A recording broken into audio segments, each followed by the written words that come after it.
Hey guys, welcome to Little Black Book. I am joined by some fabulous stars to discuss Jonathan Majors today. Yes, I've closed my shirt because you guys keep complaining about the chest muscles. I keep coming out, so I've closed it to be professional today and have this discussion. Okay, all right. But I'm joined by two superstars, mega.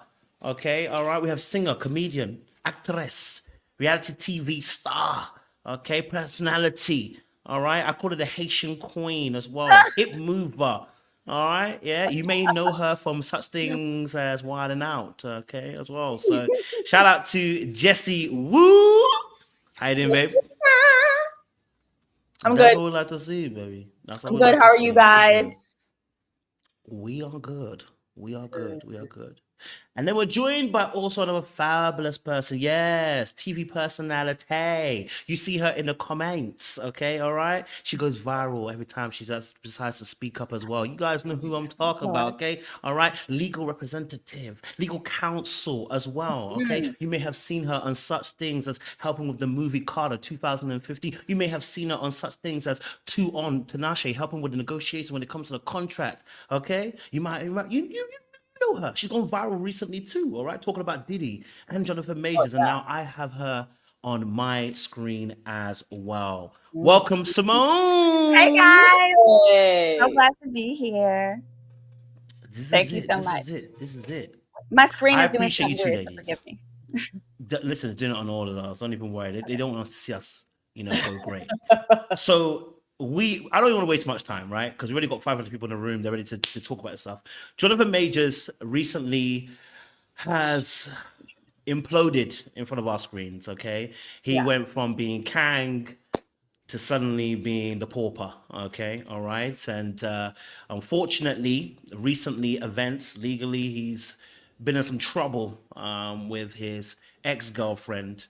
And Yep. the court case has gone forward, and we've seen him being I don't even like saying the word, but he's guilty for some crimes that he has done. And I thought we should discuss this because I think it actually is one of those big things in our community that does happen. Hmm. And when it does, oftentimes it can be swept underneath the carpet. Now, I've got different set of circumstances because we have one black male and a white female. So it does add a little bit of spice to the conversation. So what I'm going to do is first and foremost is ask your first initial thoughts to the case. Like, not doesn't have anything too deep. Just what your initial thoughts were when this first broke and you heard this story about Jonathan Majors. What your first thoughts were. So, Jess, if I go to you and then go to Simone after, First what was your initial initial thought. thoughts? First initial thought. I Yeah. was like, oh hell no, not my man. Because I love Jonathan Majors. Like, I am a huge fan of his acting ability. I think that he is gifted at what he does. I think he's incredible. And the man is fine. Like, I'm sorry. Like, not sorry. He is fine as hell. Now, I know the streets say he got an ancestral face. You know what I'm saying? He civil rights fine. But you know what I'm saying? Them civil rights niggas used to be fine back in the day. So I ain't gonna hold you. I always I thought love Malcolm X. oh, Ooh, baby, Malcolm X gets me. I know the Not thing is bothered. a lot of times, a lot of times people feel it's inappropriate to say things like, oh, MLK was fine. And you know what I'm saying? Frederick Douglass had it going on. Them niggas was fine too. They was fighting for the cause, but they was fine as fuck. So I always found him to be very gorgeous. And again, I was a huge fan. Lovecraft Country, I watched religiously. I tweeted constantly. I was so mad when we didn't get a second season, so I was like, not my man. Those are my initial thoughts. Not my man. I was shocked. I appreciate it. That's real. Attorney, talk to us. Your initial thoughts. So my initial thoughts were, I want to hear from the taxi driver. Because I felt like, because his side immediately came out and said, the evidence is going to show you that he's innocent. He's done nothing wrong. So I said, okay, I want to talk to the only neutral third party, which would be the cab driver. And the confidence with which his team came out and said, he's innocent or what have you, I was like, well, this person is either going to corroborate or deny. And that's particularly because I understood that this was a misdemeanor.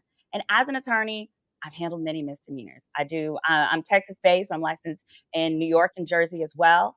And when it comes to misdemeanor assault, it is the bottom of the barrel, most basic form of assault. It's really like a lot of times it could be, somebody getting into it at the club. Yeah, there's that. But it could really be you mushing somebody in the wrong situation, Yeah. a Caucasian. So I said, okay, because I now know that like the definition that people use today of assault is very different. Because for my daddy's generation, they was knocking chicks out. Okay. And to where I remember I had this guy and his baby's mom try to fight me at the club. And my dad didn't like the guy because he was like, well, why he didn't bust her across the head? Because I was like, Daddy, I couldn't do anything. My bar results are pending. He was like, well, why she didn't bust her across the head? And my mom was like, Robert, you can't do that anymore. You can't just, my dad's 70. He's like, you can't knock a woman silly because she's doing the wrong, trying to beat up your girlfriend. And then my dad was like, well, why he didn't stick his sisters on her? And I thought about that and I was like, no, you're right. And so that love affair died very quickly because if I have to go out and get a restraining order against your baby mama because you haven't protected me, then you need to scram. So the point is I know that misdemeanor assault means a lot of different things to different people. So I was like, let me see some evidence and let me hear from a neutral third party. I think from my perspective, Jonathan Majors was an awesome actor. Sorry, I said was like he's gone. He is an awesome actor. He gonna act again. What he does. He's gonna. I was like, he might not be. I mean, at this rate, he might be on Tubi. Okay, so no, nothing wrong with Tubi. Tubi's good. No, hold on, I'm sorry to interject. Tyler Perry's always hiring. Tyler Perry is always hiring. Like, why you Jonathan will definitely get a job. Why you go do that to our boy? This guy's Tyler Perry's Tyler, good. I'm just saying he blockbuster. You know what I mean? That's true. You know what I mean? I'm not saying Tyler's bad. I'm just saying that Right? Yeah, you're right. You know what I mean? Yeah. Right. So I mean, listen. I mean, when I heard the news, I think I was just disappointed. I was like, you've just started climbing up, reaching to the top of the mountain peak. You look like you're really about to take over the world with your acting performances. When I watch him, I'm like, I believe whatever role you're playing. And I think it was more disappointment that he was in that space. That now you're in this situation. You know what I mean? So let me ask a question for you two ladies as well. At what point, if ever, did you start feeling like, yeah, his ass is guilty? The text messages. At what point did you start feeling that? Text messages. Jessie said text messages. I never did. I want Jessie to get a chance to talk to the messages. And if it's okay, I'll actually share my screen and put them on my screen. Yeah. Okay. Let's do that. But I'll say two things. I'll say when I saw it was Jen Shaw's former lawyer, I was like, and then the text messages. I have never liked his lawyer. And let me say what text messages I didn't like. The text messages that the lawyer sent to TMZ. The ones where it was from the initial night of the attack or whatever happened, where I don't know what he said to her, and she said, listen, I'm going to tell them that I'm the one who caused this, that this all happened because of me. The initial text messages that were given to TMZ. Okay, so let me share that. Yeah. When I saw that and I learned that his lawyer sent it to TMZ, I was like, girl, you're going to lose. You're losing it. Kojo, are you able to see it on your side? Okay, when you're ready. All right. So I'll let you walk him through it, Jessie, and then I'll explain it, how it related to the case. Yeah. So, I didn't like that.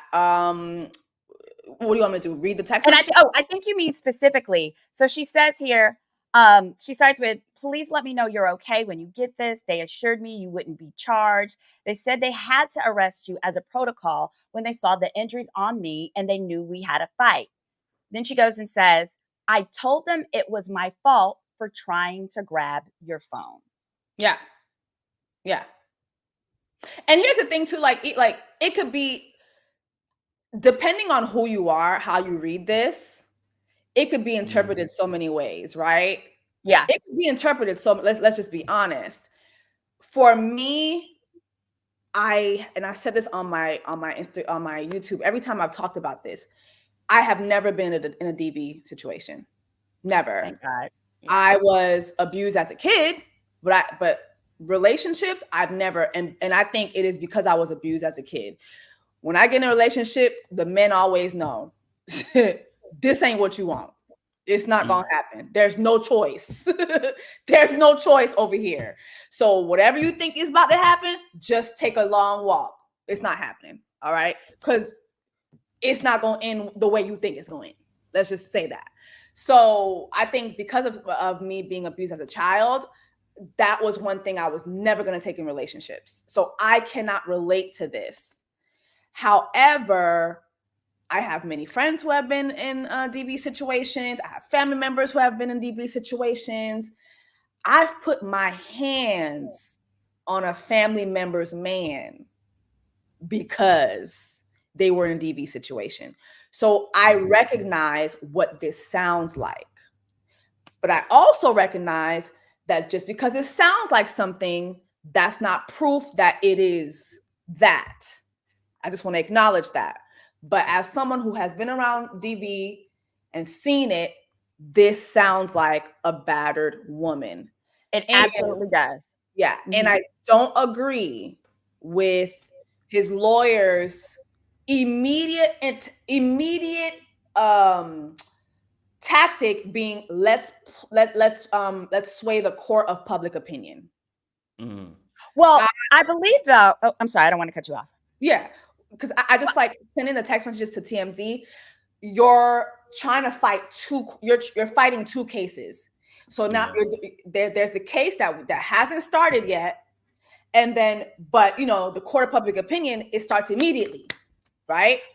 So, but with respect, I think the lawyer had to stop the bleeding, because what immediately tends to happen is then you start getting dropped, and he was getting dropped from places. So you have to do something to say, hey guys, let's not act hastily. The facts are going to come out in support of my client's innocence. So, but what I think where she failed here, now the first people to drop him were his PR team, is my understanding. Those were one of the first people. Lord, they needed him. He needed to immediately hire someone else. I say this all the time. If you want to be a great lawyer, don't major in no god dog political science. Okay. This is a great example. This woman has no God, this is so good. No business, no any of that. I was a finance major. I was business because I said, first of all, if something happens and I can't go immediately to law school, I need to make sure I don't have to work at Starbucks and pay back my student loans, right? Number two, I knew that you got to really win a case is about being the best storyteller. And whether I was a corporate lawyer, I need to know about business, or whether I was, a lawyer for other areas, I just felt like that'd be a big background. Well, here, old girl needed to team up with a PR team, because by releasing this as she did here, that all our minds could do would wonder. I never realized, tell me in the chat if you realized that the whole crux of her injury was a broken finger. The main injury that everybody is talking about is a broken finger. And it was because he was caught cheating. You got to be authentic with this. That, it should have been a statement that said, this all stemmed from an unfortunate incident where Jonathan was found to be dating another woman. His ex saw something saw a text from another woman on the phone, then grabbed it and began beating it. In his attempt to retrieve his stolen possession, phone, which contains, countless confidential and private information that he's contractually obligated to protect, such as contracts, scripts, etc. In doing that, her finger became injured. Any injury was unintentional, but this is not domestic violence. Most people know if you're fighting over a phone, it's likely that could happen, especially with the grip of a woman who has just caught you cheating, because I'm about to take this phone and go upside your head with it. Come on. So understanding that, what we're talking about here is a sprained finger. And so she's saying, I told them it was my fault, as in the injury to my finger was my fault for grabbing your phone, is consistent with her admitting, I was mad because I caught your ass. Yo, trifling behind, excuse me. And there we go. Tell me in the chat if you knew that. Yeah, I'm curious. because I didn't know that. Well, I'm assuming again what I read was that. As well as, I don't want to go too ahead of myself, but apparently the case was more predominantly about what happened in the car. But And why do that's you what think happened in the that? car. That's it. And that's what happened in the car, right? So why do you think that this? I'm not gonna lie to you, because this ain't helping nobody. When I read this text here, I said, "Oh damn." I said, he definitely down for the count. So the fact that his own team, it almost felt like his team was trying to sabotage him slightly behind the scenes, because this, I can't, even me, if I don't need to be a lawyer, me looking at it and going, my brother, that don't look good. We ain't gonna release that. We ain't gonna release that. That Not doesn't make like sense to me that. to release. So why was that released? If anything, Because his lawyer is dumb. I got a picture of her. Y'all got to see it. No, his and listen, and I've said from the beginning, I think this is a DV case. But I can also say his lawyer is a turd. Crazy. Oh yeah. Who based her whole argument on this is an Emmett Till type of thing. This is the classic white woman versus black man. And there's a black man who's got a big career. Here comes this white woman coming in here to kill his career. Like, that was her whole argument, girl. Don't get me wrong. I know this still happens now, but there was too, like, the DA had too many bullets. Like, they had a shotgun like filled with, like, it was too many bullets for you not to have a more prepared case that shot down every section of her testimony. She could not counter argue every section of Grace Jabari's testimony. She just couldn't, because she's dumb. We're gonna have Symone here. Symone is actually gonna, Yes. break down the case the way it should have been broken down. And here's the thing too, and I know we're gonna keep going about but I want to say this, and because I know clips are probably gonna go out, right? Black men, especially black men in the entertainment space who want to date white women, right? I have no problem with you dating women outside our race. As a matter of fact, I encourage you to do so, because when you go out there, you realize shit ain't sweet the way you thought it was going to be. Okay. Go ahead and do that. But also, what I want to say is, when you get caught up with these other women, if you want to pull the I'm a young black man card, get you a black lawyer. If you're going at least let us be on the team. Come on. If you want to come out here and say, I'm a young black man, get a black lawyer. You have Jonathan, who was asking the white women to act like Coretta Scott King. And then he had this, whatever this lady is, because she no black, but he had a non-black lawyer and expected to get the Johnny Cochran treatment. Let's be fucking for real. Okay? And I think what happens sometimes is, like, they feel that if it's a black guy, then you want a non-black lawyer, because other, like, white people will believe a non-black person. So if you were going to get a white person, then get a white person. But the problem is, they don't know how to communicate the issue, and they don't know how to approach the strategy. Because the truth of the MFing matter is, you can only use that theory if you have a darn near all black jury. It can't even be a Latino jury. And it damn sure can't be no Asian jury. Who was on this jury? Well, first of all, not 12 people, 6. Let's start there. 6 people, 3 Caucasians, 2 that were either Asian or Latino. And we already know the Asians think they're white. So let's just say that a lot of the time. Okay. And so do the Latinos. You ain't see them Cubans, and so do some of the Latinos. So you don't know what bag you're getting in that bunch. Yeah. And then we had one black lady. We had one black lady of the 6. You cannot put that pressure on that one black lady, even if she believes you. And they said that there were times where she was like, that's right, that's this, that's that. She was agreeing, when we know, because I've been that one black juror before. And what happens is, there's only so much we can defend you for. Yeah. And then it just gets to a point where, one, we are emotionally tired because we want to get the heck home. Okay. They pay you like $5 a day to do this shit. Come on now. Okay. And we got to go to work and make some money. You put me on jury selection, you going to jail. Straight up. I ain't gonna hold you. which is a whole nother issue. Like, because Black people, we need us on the Lock jury. his ass up. But Next. part of the problem is we a lot of times can't afford to do the jury duty. I'm going to Ghana. Can you show her picture and then put this lawyer's picture up on here? Can Please you show it? please put her This is picture her up. showing up to court the other day. Come on. I kid you not. That was her. She would wear these gold lame sneakers with the matching backpack and the furry hat. Those are flowers on the jacket gown. So she's an eclectic little woman. So when I saw that, I said, that reminded me of my, I have a rule. It says, if your lawyer got AOL, you going to jail. Okay. It's kind of like that. You going to jail. If your lawyer got AOL, you going to jail, right? Because we're not dealing with anybody who operates in today's day and age.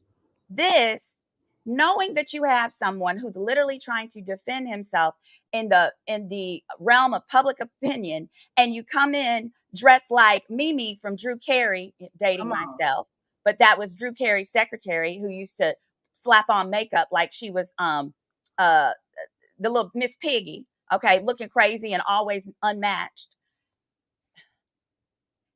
When you see that, it also gives you less credibility. So we had those things, but yes, I want to make sure too that I just real quickly say that Black theme, that was the worst thing. You got see when you're dealing with white people, and I'm gonna say that when you're trying to convince Caucasians, you either do it with capitalism or you do it with a literal interpretation of the law. So with respect to capitalism, I always say you fight capitalism with it. But with literal interpretation of the law, you have to use it against him. So against this person to define why your client's actions were reasonable in light of that stupid text message and other things. So let me define for you. Let me tell you what the actual law is, what it says. It's the two laws. Here we go. I'm gonna stop this. That he was under. Hold on. Or that applied here. Which were, it was assault and it was harassment. And these are both very stupid things. Hold on. Third and second degree, right? Right. And I'm going to read to you I'm sharing it on screen too, but you don't have to share it. But here, assault, first harassment. So he was charged with harassment in the second degree. Here, this is what's crazy. The harassment was him picking her up and putting her back when he's trying to escape. So she's beating him upside the head, okay, in the SUV after she sees the text. She's scratched him sufficient where his chin is broke, his arms have scratched. He tells the driver, stop, so that he can jump out. She then tries to jump out and she's grabbed his jacket, pulled buttons off his jacket, pulled the pocket off, all those things. He's trying to get out. She's trying to run with him. Now, at this point, she's drunk-ish, so it appears he's putting her back into the cab. That they determined was the harassment. Harassment is defined in this instance as if Jonathan engages in a course of conduct or repeatedly commits acts which alarm or seriously annoy another person and, quote, serve no legitimate purpose. I think she didn't, he clearly was touching her. I'm sure it was annoying to her, to be moved, but she should have focused on, hey, it served a legitimate purpose, which was to allow him to get the hell away from her. You're saying that this is the argument his lawyer should have presented. That's what I'm saying. It wasn't made, but could have been made for explaining why him putting her back into the car is not abuse. It's not domestic violence, and it's not even harassment, particularly when you're dealing with a drunk girl and the guy was driving her home. I'm saying she's drunk and she's going to get out and she's going to chase me. Or I put her back in the vehicle to get her safely home for her drunk ass. Okay. So that's why I'm saying the no legitimate purpose is this definition is what was the issue, because they're saying it was a course where he has, in the course of conduct, committed an act which alarmed or seriously annoyed her. So that's the harassment. Secondly, the assault. Go ahead. What were you going to say? I was going to ask a question. You have as an attorney, you have no say so in what the DA charges, right? Correct. Okay. Yeah, you don't have any charge. But what you do, all you can control is the defense and the definitions that are provided. You get to assist with the definitions and explanations that are provided to the jury. Because you can do that through presentation, other thing. And then the second one is the misdemeanor assault. That was where a person intentionally or recklessly or negligently causes physical injury to another. The jury found he did not intentionally hurt her finger, but that he recklessly hurt her finger. But again, that's why if I felt they should have used, instead of the theme of race, the theme should have been theft. She stole his phone. He was getting it back. In the same way, if they were two strangers, a stranger snatched his phone and in grabbing it back, that stranger sprains their finger.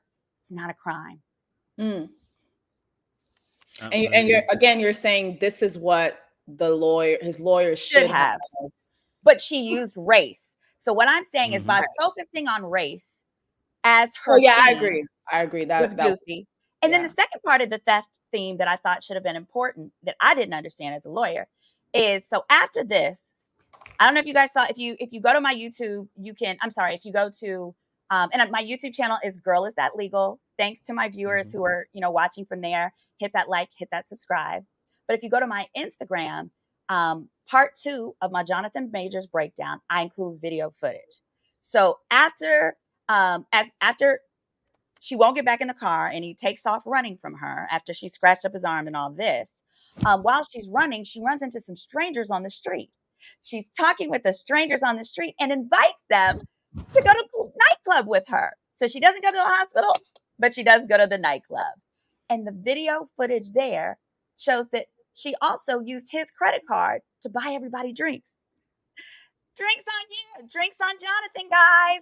For my new friends that I met on the street corner while chasing him down the street, I would have immediately told my client, you're going to go down to the police station. And okay, they've just arrested you for this. You go down and you file a police report for fraud. And then you give it to American Express and you say that those were fraudulent transactions. Because American Express is going, first of all, they take anything off if you got a police report. They sure do. You don't even have to have a police report and they'll take it off. Do. You don't. That should have been, and then that could have been another exhibit and evidence of, we're not dealing with a victim here. We're dealing with a woman seeking revenge. She was getting my phone because she wanted to see more. And, she stole it from me and I took it right back. And then she's trying to get revenge by taking my credit card and using this. So what you're dealing with is a vengeant person. When she gets drunk, she's vengeant. And I feel like it's a lot easier with the two definitions that I shared on the screen prior, right? That's a tough definition of assault because that form of assault, it doesn't care if what you did was an accident. It could be, as long as it was reckless. Well, you could say, it wasn't reckless. I'm getting my shit back. And the jury here, this is important. The jury here, their first question was, they told the judge, we don't understand what this stuff means. Can you give us some definitions? And the judge gave them definitions. For me, in a good closing argument, you put up the definition you want them to have on the doggone screen and point to it. And then point to the evidence that fits. Not guilty. Let's go. Come on. Yeah. So, again, I just want to make it clear. What you're saying is this is what the lawyer should have came with. Right. And that would have been her way of negating everything that they were coming at her with. The things that she could, correct. Because what she couldn't negate were those text messages.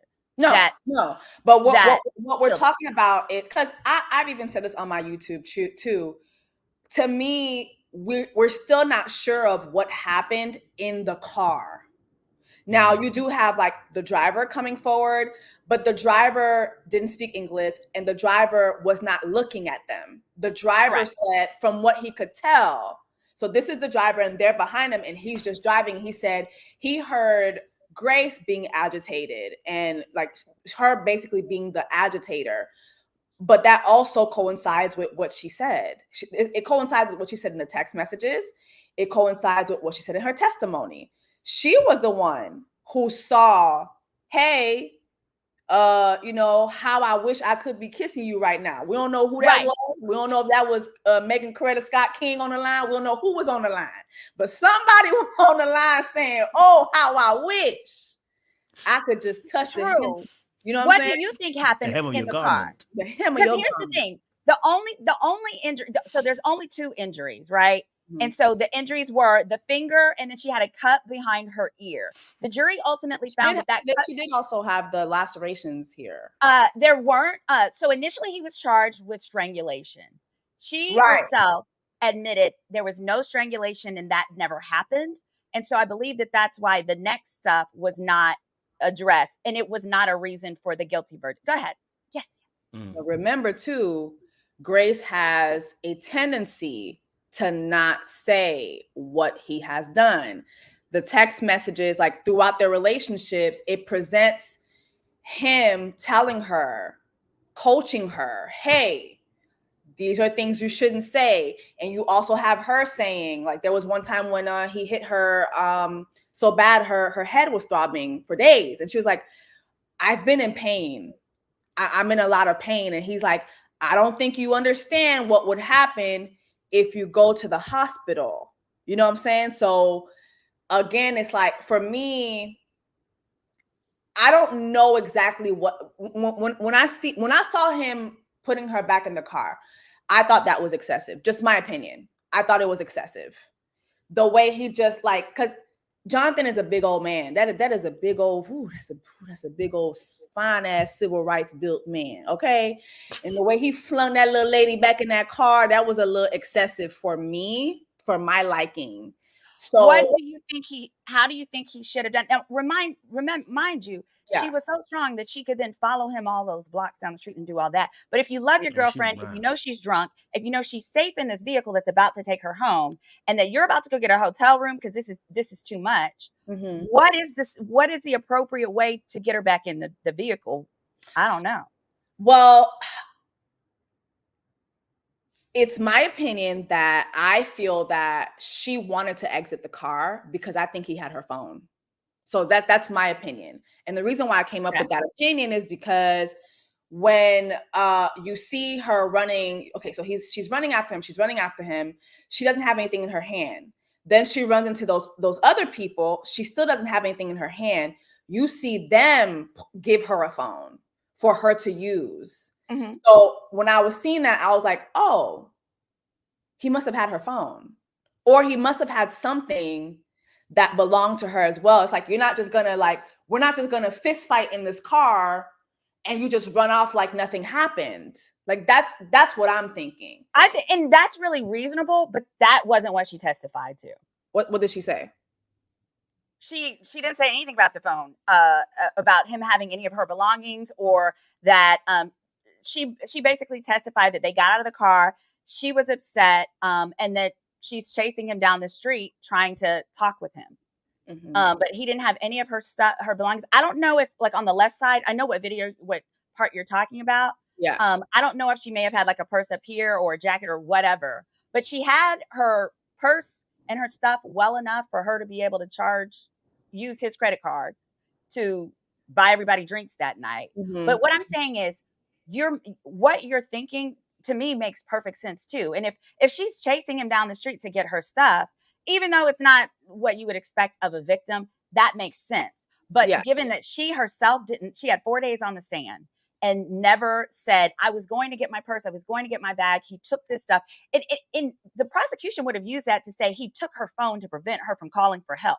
They never did any of that, right? They never did any of that. And she later linked up with one of her homegirls. So it was a person she knew and then strangers. But that made the most sense to me. But in the vehicle, right, I also want to clarify the testimony of the driver. The driver's testimony is, first, and he was the prosecution's witness. First, they asked prosecution, did you see anybody hit anybody, or who hit who? The driver said she hit him. And then they had the driver clarify, well, did you turn around? Did you see it? But you were driving, but this, that. And that's when they clarified, well, no, I didn't turn around. But the first statement was she hit him. And then the second one was, my face was always straight. And the attorneys were able to clarify that the reason the reason the driver thought it was her, because of the sounds, right? Right. because of the sounds and how it happened. You know, you got two people behind you. If you hear a hit come from this way, or whatever it might Yeah, you be. hear it. But I want to be clear on how she said he hit her. Her statement was, she said, I grabbed his phone and I turned this way. And then he took my arm and he twisted it behind my back and he bopped me in my head. He basically, he was trying to like go over her to get the phone. And then in grabbing her arm, he's grabbing her arm and he did this. And at some point, she doesn't know how, he's over her and he bops her in the head at some point. That was it. Again, all of these things sound to me like somebody trying to get their phone back, but not, But you don't feel like that's excessive though? Like, cause when she breaks down what happened in the car, I believe it. I believe it 100%. I believe it. I feel like the injuries match what she said was done to her. I think the ear injury matches when I saw him putting her back in the car. I feel like that's possible. That's when that happened. So it was an injury right here. The state's expert said that the injury could be consistent with her version, and then the defense expert said no, it wasn't. And that was because it was literally behind the ear right here. Behind the ear. Yeah, but that again, that's not consistent with a bop on the head. Like a hit on the head. I think the bop on the head was what she said happened in the car. I'm talking in the car. Yeah. So she's saying he hit her. The only time she was hit was in the car. Right. That's why I'm like, when people are like, "Oh, she lied." The video to me matches when she said she was hit. She never said she was hit outside the car. Correct. Never. She was not hit outside the car. This was him trying to fling her back into the car. So I just think in my opinion, I feel that the things that she said that he did to her, right, while trying to get his phone back. And even as you seemingly like, you're saying, well, you know, if he did that, that is someone getting their phone back. Me, in my personal opinion, I just feel like that's excessive. I feel like it is excessive because I feel like, Jonathan, this is not a stranger to you. This is your girlfriend. And this is your girlfriend who you have a certain history with. You know what I'm saying? So for me, I just felt like that was a little excessive. And then in addition to that too, when she's outside with the people, you know, Jonathan coolly walks by. And when I see him coolly walk by, I'm thinking about all the other text messages that they've had. I feel like he's looking to see, like, what is she saying? What's happening? I, for the life of me, don't understand. I understand, but I don't understand why, after running for all those blocks, right? And this woman, from what he says too, that he was injured in this too, right? Why you didn't go to the police from that night? Why did you just try to make it seem like, you know what? This happened. I'm going to go stay at a hotel. I'm going to come back the next morning.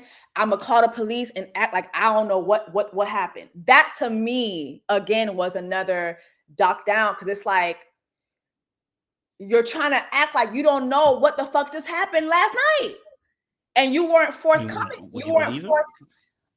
And here's the thing. I'm saying I understand, but I don't understand. I understand, but I don't understand. I think it's because, but the overall, the thing that they did use was that he was fearful of calling the police because he felt he wouldn't get the benefit of the doubt. He felt he wouldn't be believed, which was ultimately what did happen here. And so as far as him calling the police, it's actually, I feel like, why didn't she? My first thought was, she's the one that's supposed to be the victim relevant to this. Not only did she not call the cops, she went to the nightclub and bought people drinks with his money. To me, that is the least victim. Not to mention she had just sprinted 4 New York blocks to, get in touch with, to try and keep up and get this guy to forgive her after he allegedly just assaulted her. But for me, the fact that he went and he got in a hotel room and he went to a hotel room and he got his own place. He was almost home. So he could have just as easily said, I'm going to go home and lock you out. But he didn't do that. He was like, I'm going to let her take her drunk ass home. And I'm going to go get a room and then give it enough time. Hopefully, things have chilled out. But then he gets home and the chick is knocked out pantsless on the floor of the closet.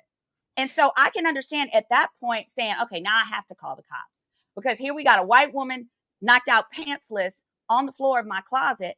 I don't want to be blamed for this, which is ultimately what happened.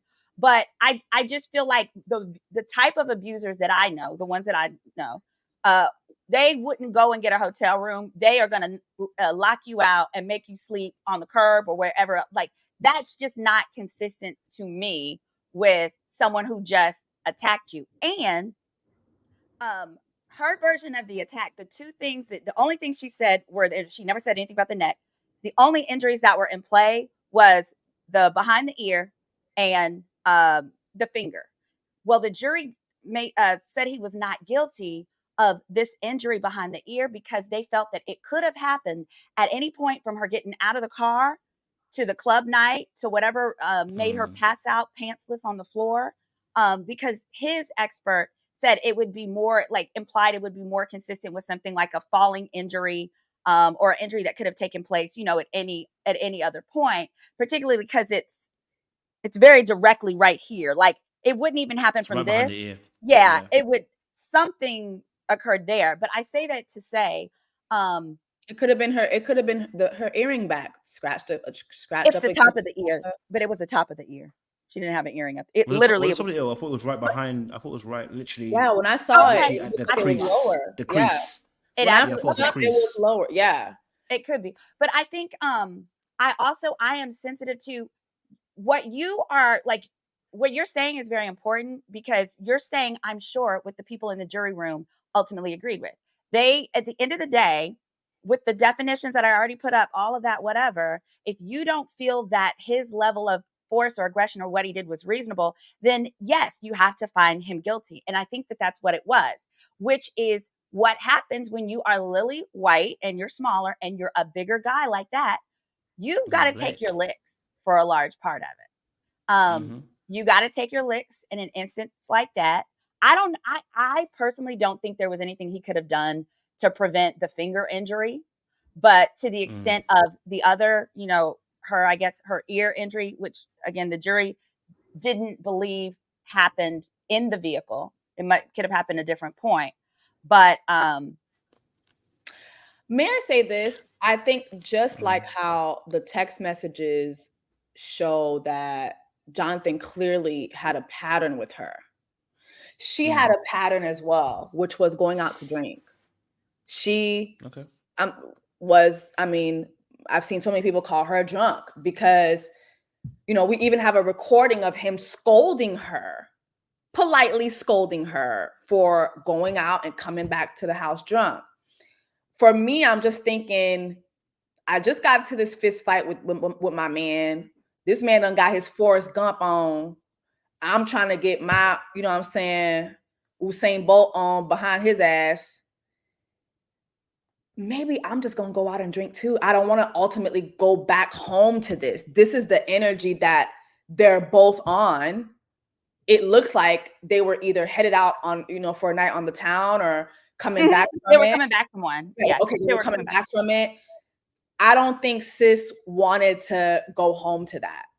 It just, the environment and the tone of their relationship, to me, just, if I were her, maybe I wouldn't have gone to the nightclub. Maybe I would have gone to my auntie house or something. I'm just thinking about, in New York, I go to a family member house or somebody's house.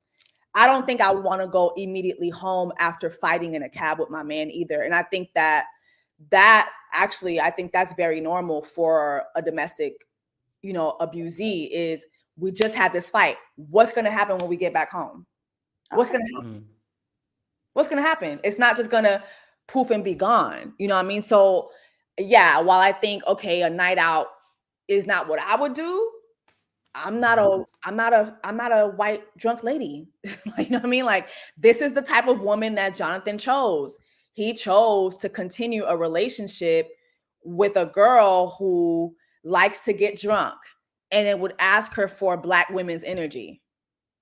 Like, you know what I'm saying? So I get it, but I still think that I think it was not a bad idea not to go back home. And then I Okay. still feel like him coming back, and man, I don't know what happened. I just, that also, I feel like, okay, once he said that and the police come, right? But then all the footage comes out and it's like, so you was sitting here acting like you ain't know what happened the night before. The But he DA, did tell them. He told them we had a fight. But like he told, like, yeah, in the footage, he said we had a fight. He said, I guess I'm talking about the initial call that he made to 911. okay. He was like, hey, I can't gain access to her. It kind of, in the call, it kind of sounds like he's saying like, hey, my girl, she's in the apartment. I can't get to her. From what I remember. So then when the police come, it's like, well, I mean, she was in the closet. So it's just, you get what I'm saying? It's like, I get it. You're a black man. I get it. I feel like he was tootsie rolling around a lot of things, Trying to distance himself. Right. Because he's a black man, and I get it. But you in too deep, baby. And then there's too much evidence. So I feel like for him, the tootsie roll was one thing. For his lawyer to come on and start tootsie rolling too, it wasn't a good look. It just wasn't. I agree. It wasn't. It was. Yeah. I think this is a case of right answer, wrong maths, right? When you get to the right answer, but you use the wrong maths. Yeah. And I say that in a sense of, I think when you break it down, Symone, what he's actually being done for doesn't actually make sense, personally. If they're going based upon the car situation, they both got some part to play in. It's a fight.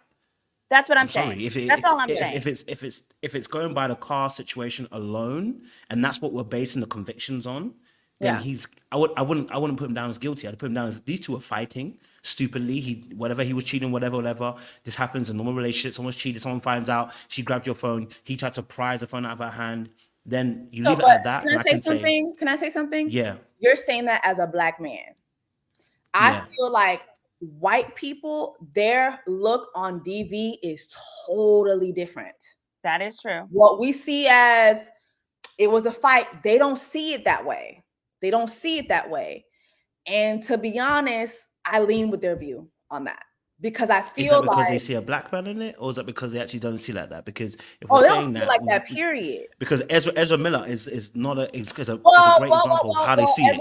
Ezra Miller there hasn't been any cases. Has he had a case? Well, that's the reason. This is why I'm saying what they see. This is what we see. The conviction's different. I know the name and I heard a little bit about it. I never really dove into the whole Ezra Miller case, right? Let's look at Johnny Depp and Amber Heard, for instance, exactly. Right? Yeah. So many people say there's so many similarities here, which I feel like, to be honest, there's more similarities to me when it comes to this case to Tory and Megan. And the reason why I say that is because Grace never pressed charges. She didn't want this. Grace wanted to stay with that man. Absolutely. She wanted to stay with him. She called him how many times that night? She didn't care. She wanted to be with her man. And so, and why I say it's similarities with Megan is not because Megan wanted to be with Tory, but Megan did not want the case. Megan did not press charges. She wanted to protect Tory. And so I see the same thing with Grace. Now, where I see the similarity with Amber Heard is, and I feel a lot of people are forgetting that Amber Heard and Johnny Depp had two cases. First case, they settled. They were both supposed to just go their merry way. Amber violated that settlement by talking about him. And her thing was, well, I didn't say his name. Remember? I didn't say his name. Bitch, we all know who the fuck you talking about. You talking about that funky ass pirate. We know who you talking about, girl. We ain't stupid. You know what I'm saying? We know who you talking about. And so that's what brought them back in court. And Sister Girl didn't think for 1 second that they would pull all the receipts on her to show, hey, both of y'all. In this case, I feel like with Johnny and Grace, it's not that. Because they were never able to pull those receipts for Grace. And I think another bad move on his lawyer too. This was another way she Tootsie rolled too. She made Grace the enemy instead of making the DA the enemy. Yes. I agree. Again, 1,000%. Go I'm ahead, counsel Woo. Yes. Listen, I'm 1,000%. not a lawyer. Like, I wish you would have been in my life to tell me not to major in political science, but I did major in political science. I did. And I was going to go to law school. But no, you're absolutely right. You're absolutely right. But when I looked at the case, I was like, girl, you are making Grace Jabari the enemy. Before you see this case play out, you already have Jonathan countersuing her, like suing her instead of suing the DA. If you, can't. Yeah, you can't do that. You can't sue this. It's not an option. So you can't sue. What about when people get wrongful convictions? First you have to prove it's wrongful. The state has immunity. They have an immunity. But I hear you. So you can never sue. You can never sue the state unless you have to first be found innocent or exonerated or something. Okay. Yeah. So that's okay. So I had my wording wrong, but that's what I mean. I felt like she should have let this play out and then have him sue. But no, she had him sue her. What is suing her going to do? Yeah, I think the hope was that charges would be pressed. So if charges get pressed against her, then it allows him to bring that up in court and be like, she was so violent with me that, there's also been a case against her. But she must not do a lot of criminal law, because criminal law 101 is that the DA's office will never charge or pursue any active key witness as long as someone is like in a mutual violent case, right? Because it's called tainting the witness. If it's a domestic situation, you're either going to drop the case because both of them were hitting each other, but you're never going to have two case numbers pending at the same time for two people, because all you're going to do is ask for a bench trial getting prosecuted for the same thing, which means there must be probable cause, which means if there's probable cause, you can't have a reasonable doubt. Yeah. Mm-hmm. Which is why I'm saying right answer, wrong. I said right answer, wrong maths. It's not that I don't believe that he didn't abuse her. I think he did. I can't lie to you. But I think it's also a little bit on her side. He was beating that lady ass. I don't know about that, but I know that definitely he would have been there. I think there's definitely some emotional aspects coming into that play because the evidence presents that, right? So that's why I said right answer, wrong maths, because what he's convicted for is the wrong maths, but the answer's got to a right place, right? Because when we see some of the evidence and some of the text, I can see how that can end up. We've seen her change. We can see how she defends him, and obviously, if you've spent any time with anybody who's gone through DV, you can tell by the way she's defending him. And me personally, I've never asked any of my girlfriends that if they've got her, just want you to be careful when you go to the hospital, just in case I get in trouble. Like, I've never thought about that. It's just come on. That's not my thought process. You know what I'm saying? Like, it's not on my thought process. So the fact that he's thinking that tells me that there's something else that's probably gone on, and you done some stuff. You know what I mean? And I don't think that's him being over conscious about the fact that she's white and he's black. I think that is a consciousness knowing that something has happened between you two, which is illegal, and which is criminal, and that is abusive to the other parties. So I definitely think there's something there. Plus, there was smoke already from past people coming up saying that some things had happened. So I'm saying right answer, wrong maths, because what he's convicted of, I don't think he should have been convicted of. But the answer is still right, because I think there was some issues with his current girlfriend, and I think this serves as a good warning for him to stop that shit. Yeah, stop playing that shit, because you shouldn't be caught several times texting saying those kind of things. They shouldn't be there at all. You shouldn't be having this kind of conversation at all, because you're not doing that kind of behavior. So for me, it's like there's no smoke without fire. You know what I mean? Like, there's something definitely there behind the scenes. So whether he hit or not, that's another situation behind the scenes. But he definitely was doing a lot, because the emotional warfare that he was putting on her, emotional abuse, is evident. So I would say right answer, wrong. Do you think that, or do you think that perhaps there's a differing communication style though, because she's British? Like, I've lived in London before, and literally the way they communicate, their style is very different. It's especially white girls. It's very demure. It's very well, I want to make you happy. I just, which is consistent with the way that people, who have been abused previously communicate. But I was, as I was reading these, I was wondering, okay, to what extent is this her communication style as a British woman? Because let me tell you, if this was a American white woman talking like this, I absolutely would be like, yeah, something is wrong. This is weird. But because I've lived over there, I was like, I don't know, maybe she's British. Yeah, but I just feel like look at the text messages. I will tell the doctor I bump my head if I go. I can't sleep. I need some stronger painkillers. Mm-hmm. That's all. Like, let me set him up. Yeah. But then his whole thing is like, well, last night I considered killing myself. Let me kind of set up the backstory of how these text messages. Last night I decided, you know what? I'm just going to delete myself. How about that? I know. But I just want to be clear. So there was, prior to the trial starting, there was this huge motion that Jonathan Major's team did to keep these messages out. They actually wanted to keep these messages out, as well as that audio message where he's talking about Coretta King, because it was found that they were not relevant to this incident of whether or not the abuse happened March 25th. And because they found they were not relevant and they were more prejudicial than they would be relevant. So I just want to be very clear that these messages, they refer to 6 months prior, there was some type of incident between the two of them in London. And as a result of that incident, this is the communication. She ultimately did go to the hospital, but the court did not allow any of that in initially.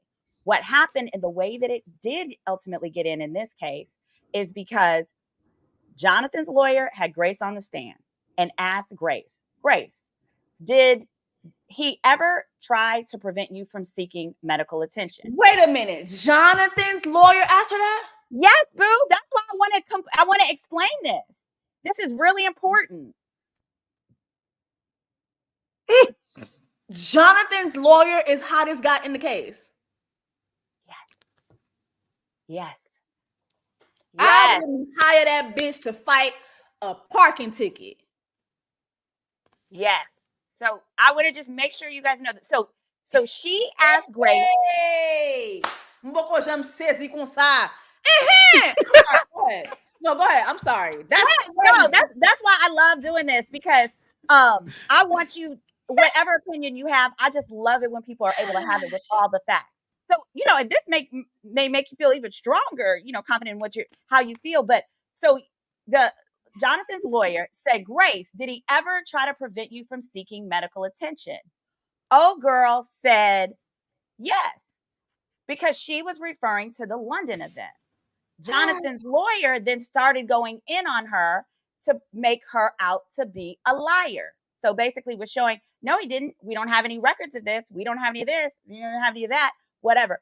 And doing that, although they had the prior ruling that says these can't come in, the prosecution said, oh, Your Honor, I object. We need to approach and said, Your Honor, we now need to let these in to be able to show that Grace is not a liar, because this woman has now attacked Grace's character for truth and honesty. We need to be able to let this in to show that Grace ain't a liar. She was referring to the London event, not New York. And that is how this got in. His lawyer was an ops. Like I said, right answer, wrong. I said right answer, wrong maths. Wow. His lawyer was an ops. Right. Because I was listening to the Breakfast Club. I love you on there, by the way, Jessie. I love you on there. You need to be one of their co-hosts. No, that's just hilarious. That's not me. No, I know you've been on there before. No, you weren't a co-host. You weren't a co-host. You haven't been a guest. What? I'm on Dish Nation. I know, regularly. Oh, yeah. I felt like you had, maybe it was a podcast, but you and Charlamagne had chemistry before. But I know you're not just hilarious. You've never been on the Breakfast Club. Just like, wait, hold on a minute. No, I know. Like, no problem. Because people, and no issue to her. Because, we work together, and people will say Jessie. They'll get me mistaken to her. Yeah. So, but what I was going to say is, on the Breakfast Club the other day, whoever, it wasn't just hilarious. The girl that was on as the guest host that day, when she reported it, she reported as though these text messages pertained to the incident that caused the whole trial. And I just want to be clear, no, that's not true at all. These were for 6 months prior. But I understand that this conversation clearly implies that something physical happened between the two of them. And most importantly, Jonathan says to her, he says, they will ask you questions, as in when you go to the hospital. And as I don't think you actually protect us, it could lead to an investigation, even if you do lie and they suspect something. So that implies she offered to lie, and he's saying that lie is not going to be enough. And then she responds, I'll tell the doctor I bumped my head if I go. Right. I'm going to give it one more day.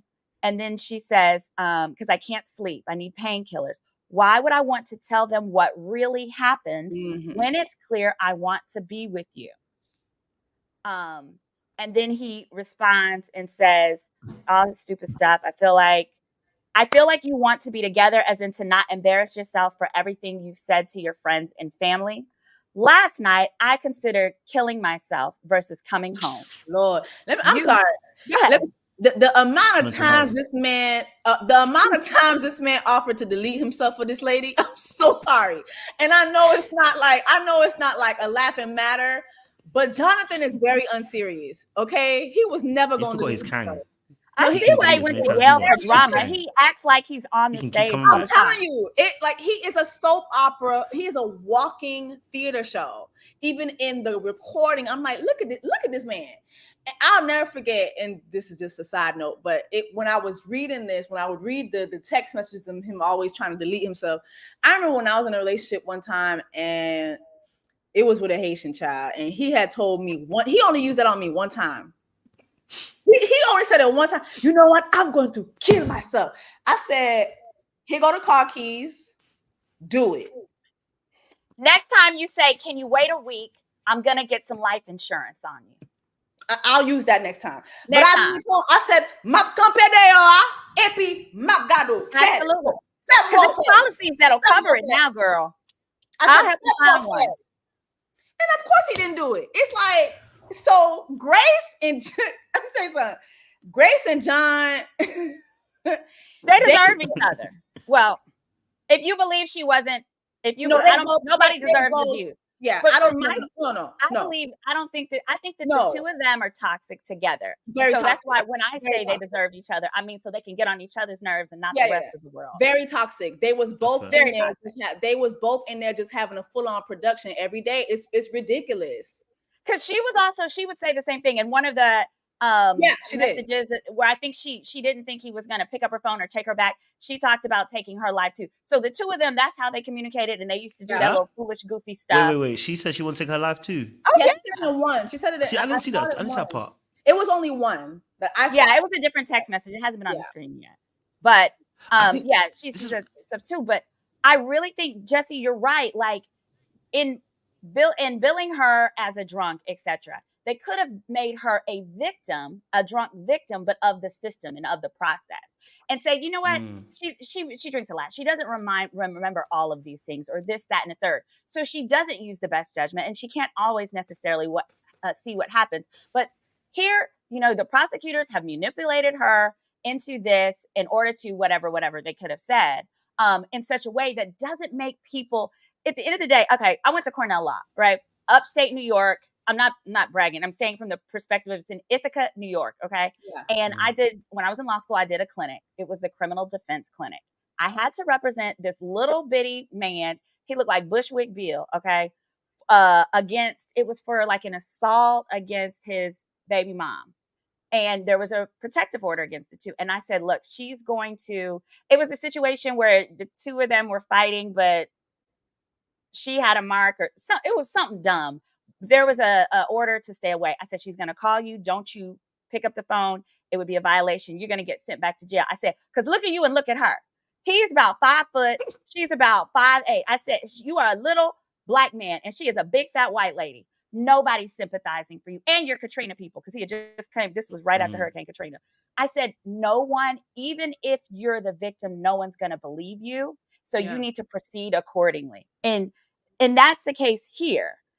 If with the two of them, their size and all of that, that's difficulty. But then when you make litigation errors, such as the one that let this in, and then the audio recording calling him about Coretta, I don't know why that was relevant, but those two things, whether he was found guilty or not, was ultimately found guilty or not, I believe in the court of public opinion, people are going to be like, nope, I'm done. He's a weirdo. I'm out. I think it was relevant to kind of like back up the text messages.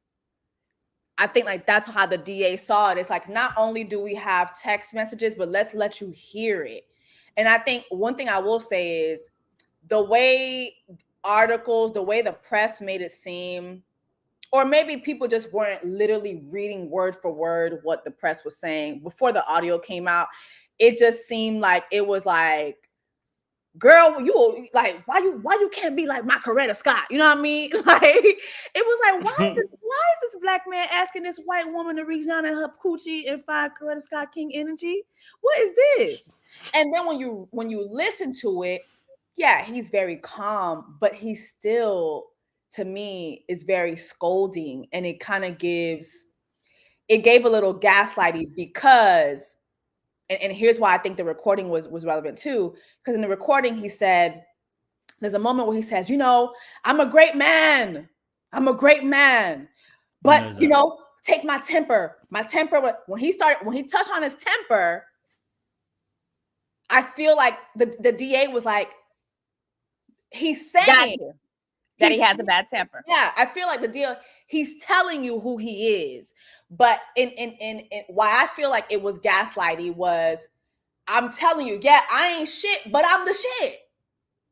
I ain't shit now, but I am a God complex. Jessie, is he not the shit? I mean, is he not the shit? He is the shit. That nigga's Kane. So he's like, yo, I ain't shit, but I'm my brilliant.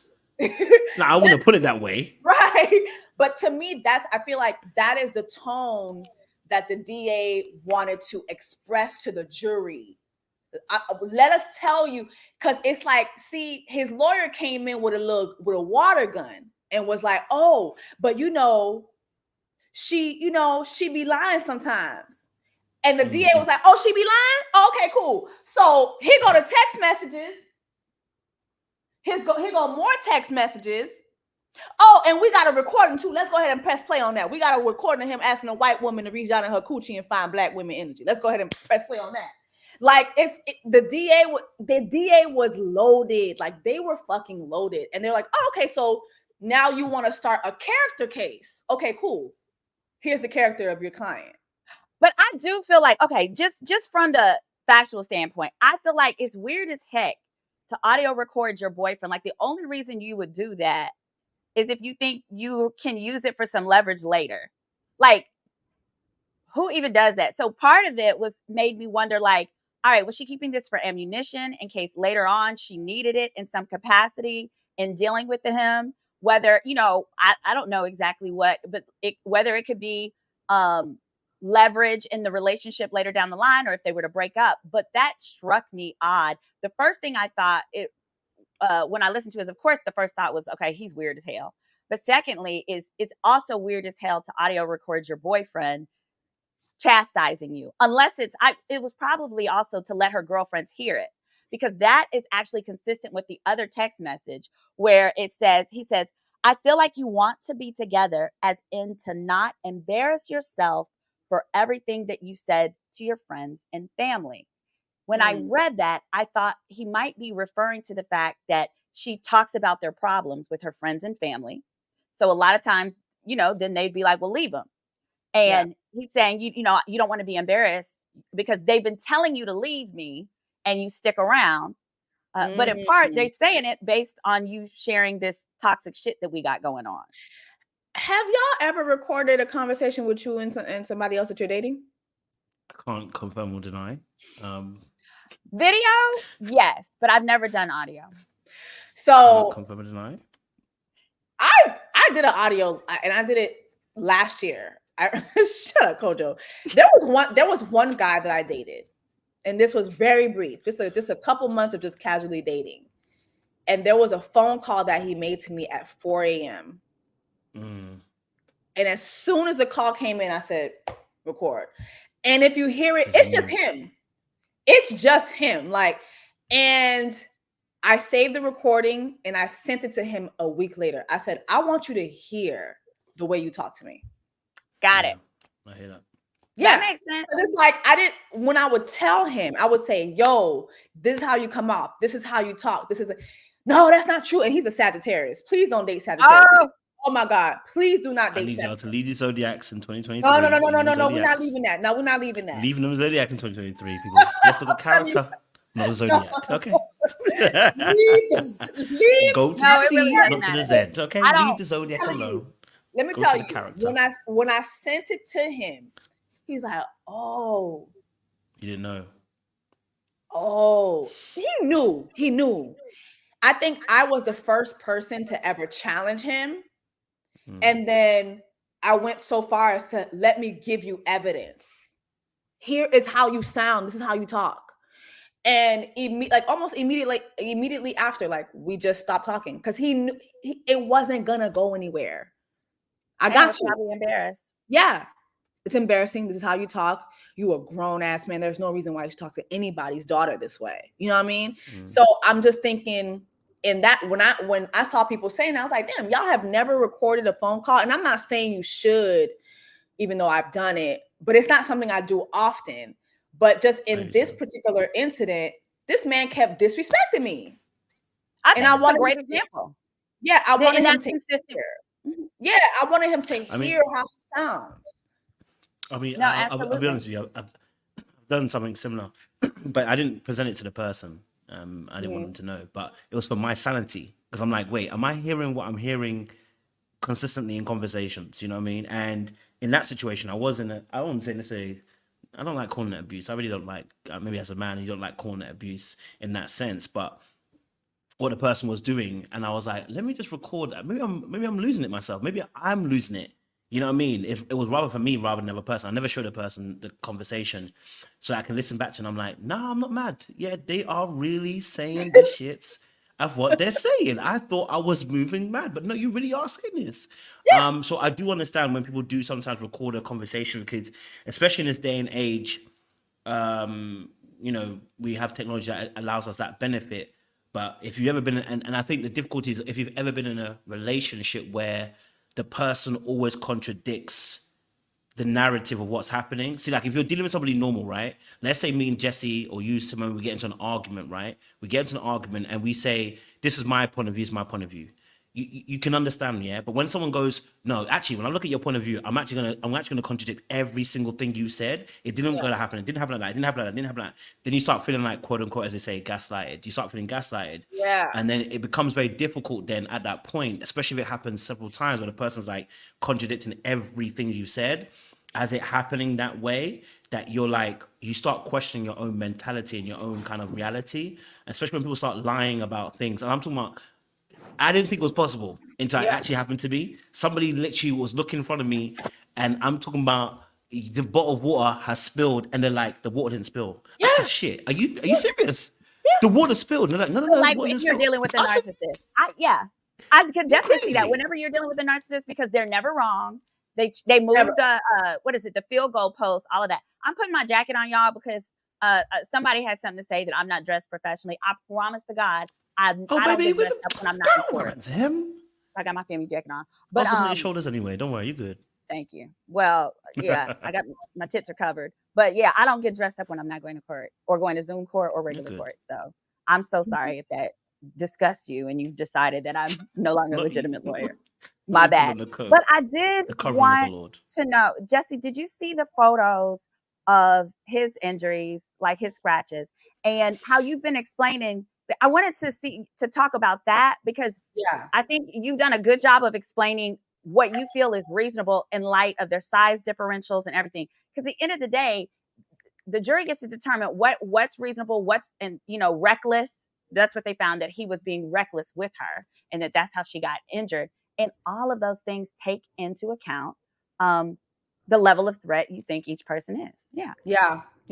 You know, I'm glad that you were one of the few, you were one of the few people that I saw post that. So on my YouTube page, whenever I've, talked about the story, I always brought in official articles like People, Variety, Rolling Stone. None of them had, at least none of the articles I came across had this.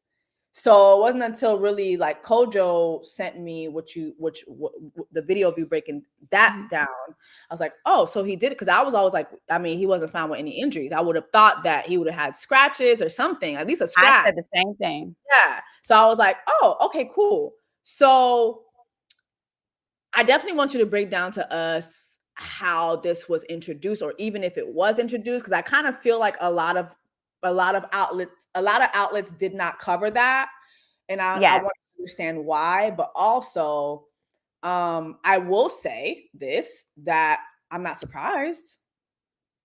I mean, the way she explained the confrontation, I don't think she was just sitting there just taking the lashing. Yeah, you're right. Yeah, so I'm not surprised. And I think that too, put her description, the driver's description of them going, and like as women, we know how we would behave, right? If I just caught my man cheating on me and I'm going for his phone, I'm going for whatever needs to be gone for. Like I had a situation before where I was dating this loser. We were at a restaurant. He told me that he was my boyfriend at the time. He told me I was being disobedient because I was going on I wanted to go on my annual girls trip, and he said I shouldn't go anymore now that we're together. And because I refused to not go, he said, oh, you know what? You think you don't need a man? You don't think you don't need me? Fine. Pay for your own meal. And he like gets up and walks out on the bill. So I got up too, and then started walking down the street, and then the waiter comes chasing us. Long story short, I ended up having to pay the bill. I was mad. And he had left his he left his car keys, his house keys in my car. I was basically refusing to give it to him until he reimbursed me for the meal he took me to. And in doing so, he called the cops and told the cops I had his keys. But at some point, he gets into my car and he's trying to get my purse that had the keys in it. And I remember I am clawing him. I'm doing everything because I'm like, no, I don't want you to get in my car, get my purse and get nothing out. That's your personal problem. And I hate you now. So I just say that to say, I agree that these injuries seem consistent. Now, this one here, this first one, you can put on the screen real quick. Kojo, this is a pillow. This was actually, according to Business Insider, this was introduced. This one is a defense exhibit in the domestic violence case that shows what he alleges is dried blood from a scratch to his face caused by Grace. And then it's got these timestamps in yellow, and the timestamps are consistent with him running to the hotel, staying in the room, and this coming from his face. That is actually, up here is the scratch. Let me show it to you. There's a scratch like right around here. So that's supposed to be the scratch to his face. The face doesn't make as much sense. I mean, she was, going in on him. Then there's this one. This one is his arm, which is also consistent with them fighting over a phone. And, these are scratches that women leave on men when we're really mad at you and we want your phone. This, and let me just read the caption there to see.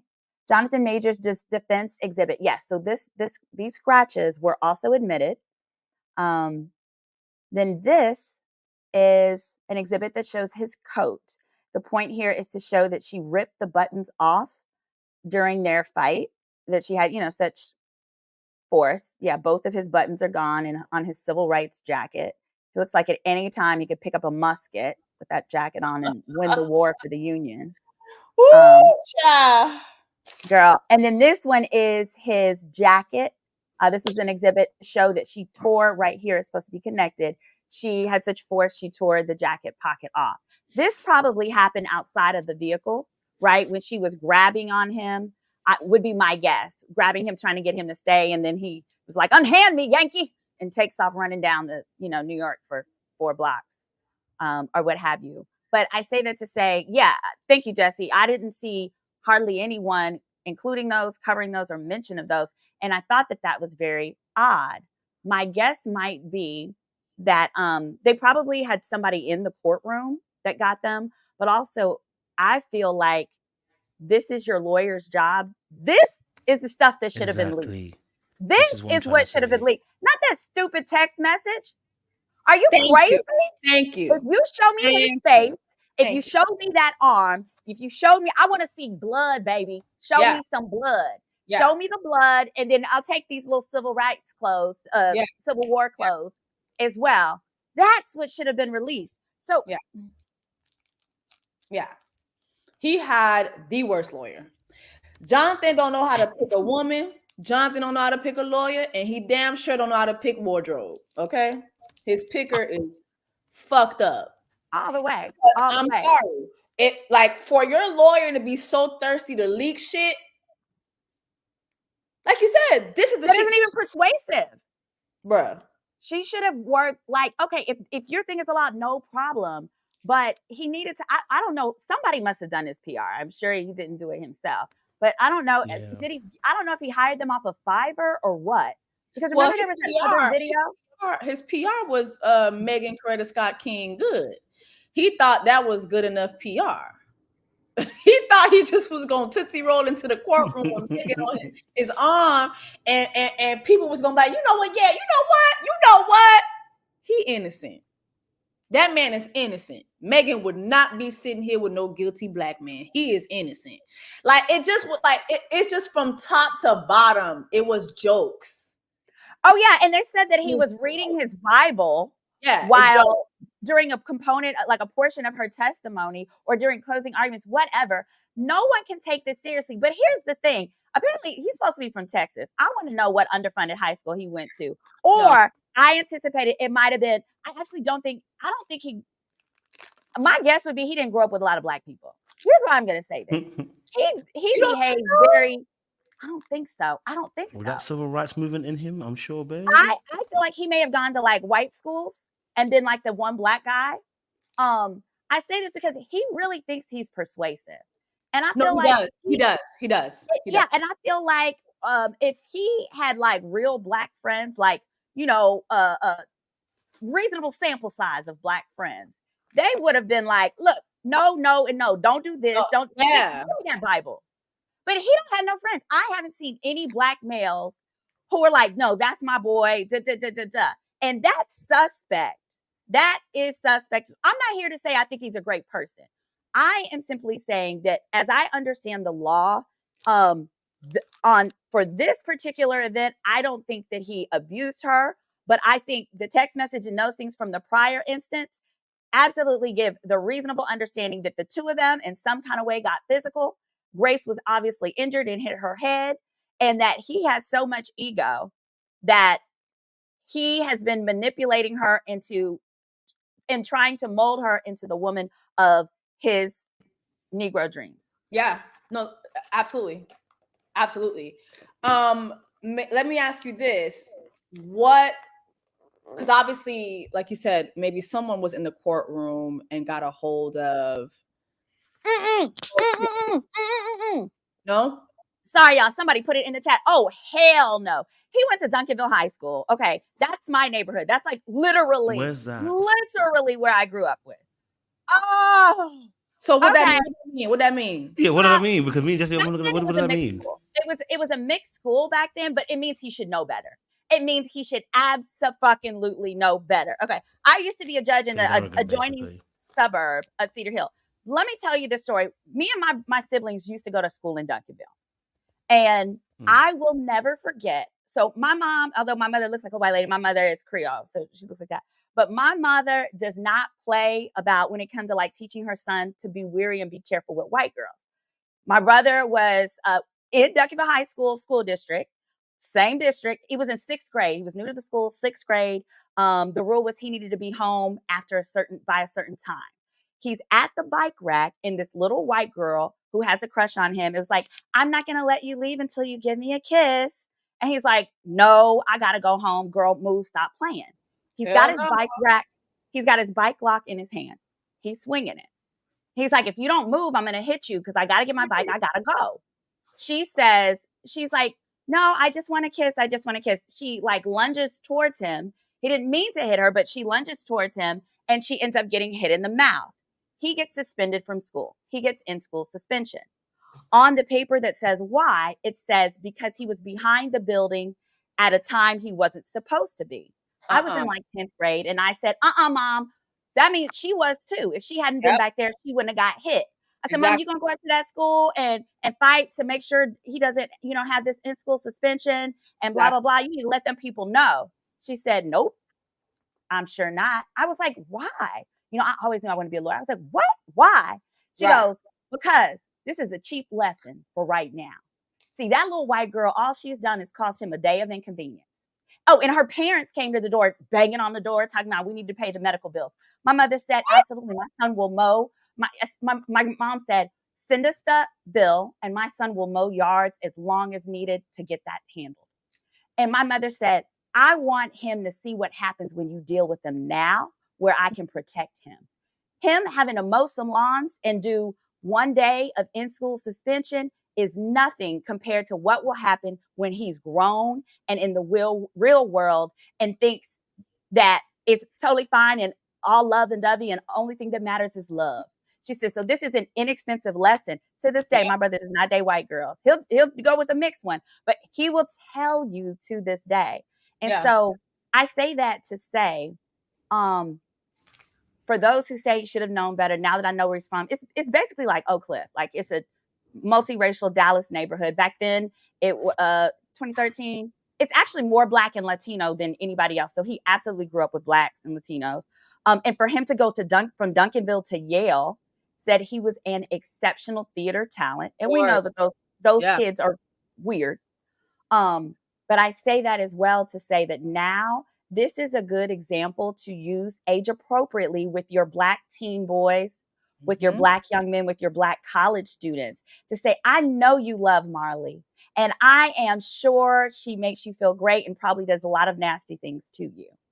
But this is just one example of what can happen if you end up being in a situation that's your word versus hers, because you're not going to win. And especially if you're a bigger boy, you better take your lick. If she has a bad day and catches you doing something you're not supposed to, let her slap you across your head. And you go. Let me ask you this. Break up. He should have been broke up after that first set of text messages about a bump in her head. Yeah. We wouldn't I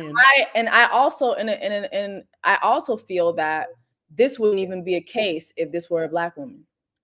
1,000%. If Jonathan Majors was and his girlfriend was Black, we wouldn't even be hearing about this. We would not. Everybody would say she shouldn't have took his phone. Yeah, we wouldn't even be hearing about this. Marvel wouldn't have batted an eye. This is Black folks' business. We don't know what's going on. We do not care. Kang starts filming January 2024. Miss us with the bullshit. Period. But the DA would not have taken it. No, right? No, because nobody sympathizes. Jurors they don't sympathize with us because first of all, they don't even look like us. And I think it is very telling that this same DA that wants to act like, there's justice in the legal system of the misdemeanor courts of the Supreme Court of New York, where this was held, but she intentionally made sure there was only one Black person on the jury. They do that for a reason. You are never going to see a DA intentionally sit an all Black jury. I don't care if the victim is Black. Okay. You'll see defense attorneys do it, but it's for a reason. And unless and until you see those kinds of things allowed to be allowed to happen, we already know. Go ahead. I was going to ask, do you feel that this is a case that is a racist case? Like, do you feel like this, what happened to him with Grace and what happened in the courtroom and everything, do you feel that that this was all racism? Yes. I want to answer one question that I just saw that's very important. Someone said she didn't, Callie, thank you for your comment. She said she didn't press charges. So saying watch out for the white woman doesn't make sense. Watch out for abusive men. Well, no, I agree. You definitely do watch out for abusive men. But the answer is yes, she did press charges. Let me be clear on that. She absolutely did press charges. That is why she was the star witness. The state pressed charges. Right, but she chose to cooperate. So that happens a lot. But she chose to cooperate. So basically, it's the same thing. What I'm saying is her cooperating and the state. Hold on. Now, wait a minute. Now, hold on, Symone. Now, hold on, Symone. Wait. Now, hold on. Wait a minute. Now, hold on. Okay, I'm gonna clarify. I'll clarify. Because that white lady did not. She did not want to press charges. Okay, And you're right. Charges. The DA Let me clarify that. Press the charges. What you're saying is her cooperating is like pressing charges? Correct. It is the equivalent. Here's why I'm saying. Yes. Okay, go ahead. Okay, here's why. Because her being the star witness and cooperating is the same thing. Because what happens is that if she were to sit on that stand and say, you know what, I was drunk, I was belligerent, I hit him a few times, and he was just trying to get his phone back, there would be no case. We would have no trial. And if she had said he was putting me back into the car because he knows I was drunk, the car was taking me home, and he wanted me to be safe, do you see how there wouldn't be a trial there? There would be nothing. And if the prosecution knew that that's what she was going to say, there would not be a trial. There wouldn't be any of that. So when I say it's the same thing, you are right. She is not the one that went down to the police station. When the police came to the apartment, they saw her passed out, examined her. They then immediately took him, and it started the process. She did not cooperate with the process until after it became clear that they broke up. In fact, she actually wrote 2 statements recanting and stating that, she hurt her finger via, going for his phone. She's always made clear he didn't strangle her because of the marks on her neck. That was initially what he was charged with. So that's how that got removed.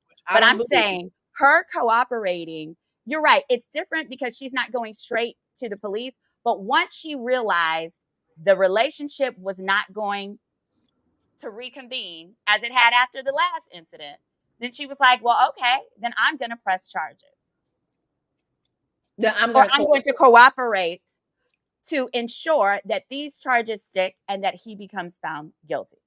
Because it would not have happened without her testifying as she did, which of course that testimony was contrary to her written recanting statements. It's a right answer, wrong maths. Right answer, but see, wrong maths. I just feel like that's such a dangerous way to look at it. Which part? The whole thing. I feel like cooperation, but I mean, but here's the thing. Like as a defense lawyer, I would have presented it like that. As a defense lawyer, and to be fair, that's what I've been in the past. I've never been a prosecutor. To be fair. Oh, okay. So if I'm on the defense, that is exactly how I would position it. That she was perfectly fine with their relationship. She didn't even want to go down there and talk to the police. And anytime they would have brought up any communication, but you see, she is cooperating with Jonathan when he tells her not to go to the hospital. She's cooperating. So I would have presented it that way. But I think the reason why it is dangerous, though, is it paints a look on DV victims in general. So this situation here no longer serves you. So now you want to come forward. Now you want to cooperate. Now you want to say what happened. Now you know what I mean? So I feel like that's why that's a dangerous way to look at it. But I mean, shit, in the court of law, a lot of dangerous shit happens. I so happen to have a master's degree in 48 hours. Okay. I love that show. I watch a whole lot of 48 hours. Yeah. And when I see sometimes how these lawyers bring in arguments, I'm like, dang, this is crazy. And sometimes to see them win, sometimes it's like, damn, this is like, it's fucked up, but you know what I mean? Like you have to, like on the other side, you have to do your job. You have to they on their job. You got to get on your job. You know what I mean? But yeah, I feel like in this case, I don't agree with that. I feel like in this case, it just was, they uncovered too much. How could she not cooperate? And I think uniquely in that case, the whole her, the text message, I'll make sure this goes away, da da da da.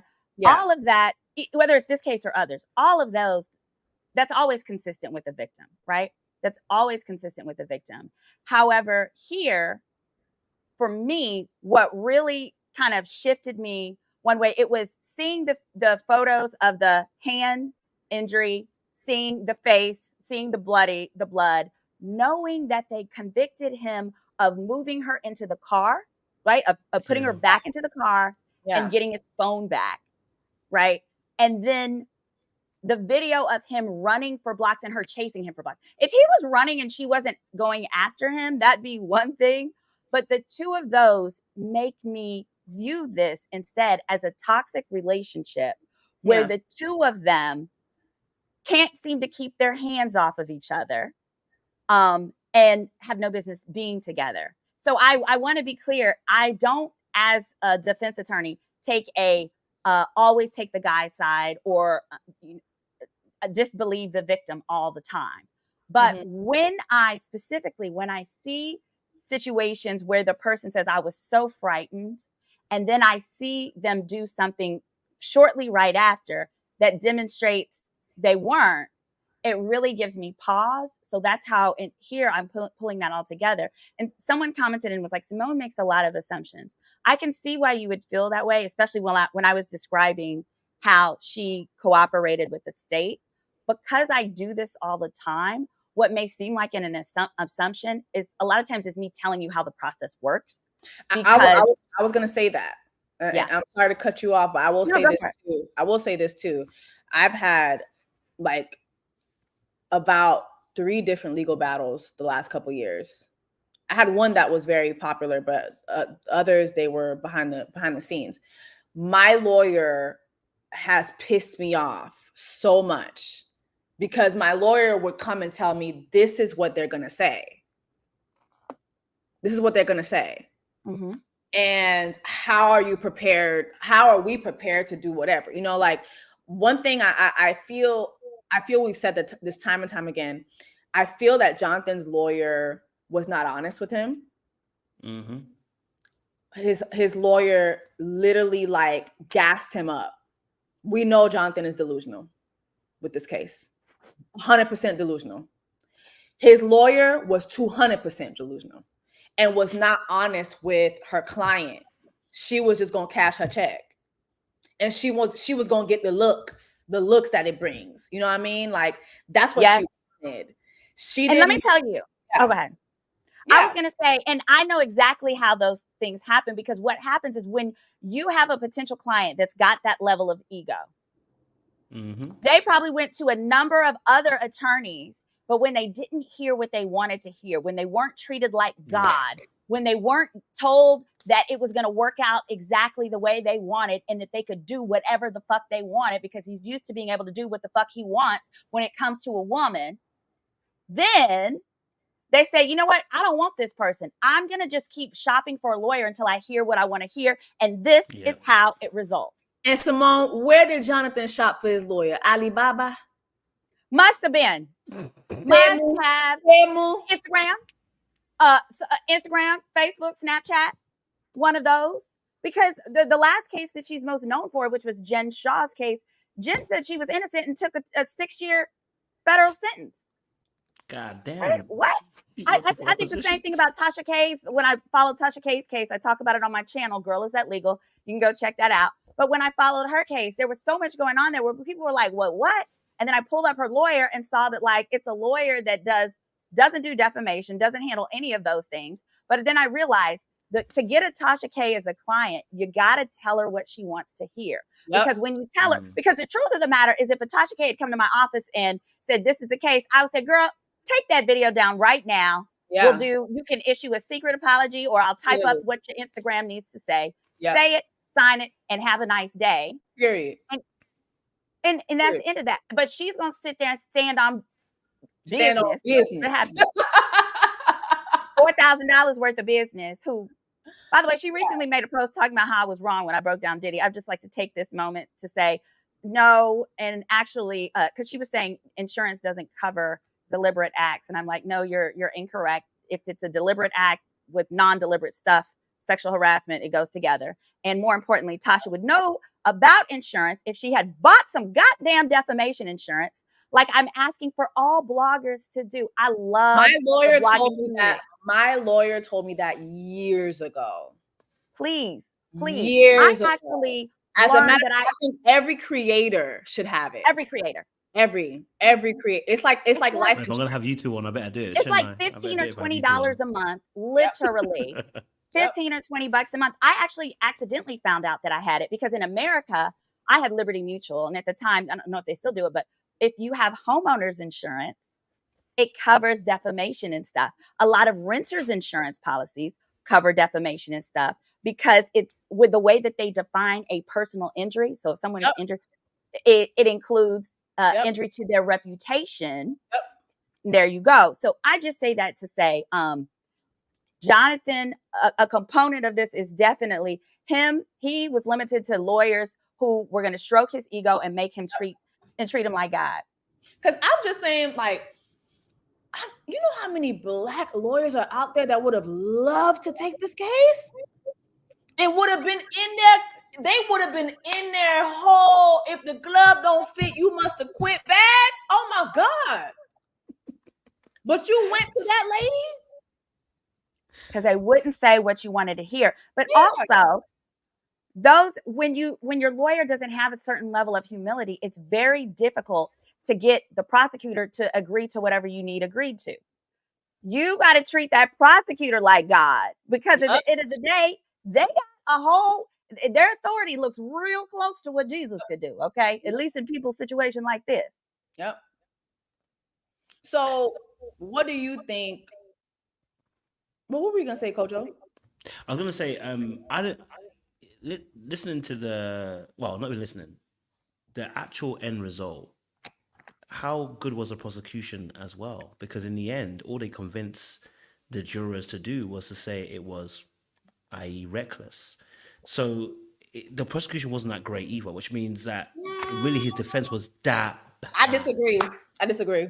Because they couldn't get, with all the evidence that we can see here, with all the evidence presented, the jurors still couldn't come to a place and say, he's an abuser, he abused her, the patterns are very clear, we're seeing text, we're seeing this, we're seeing that.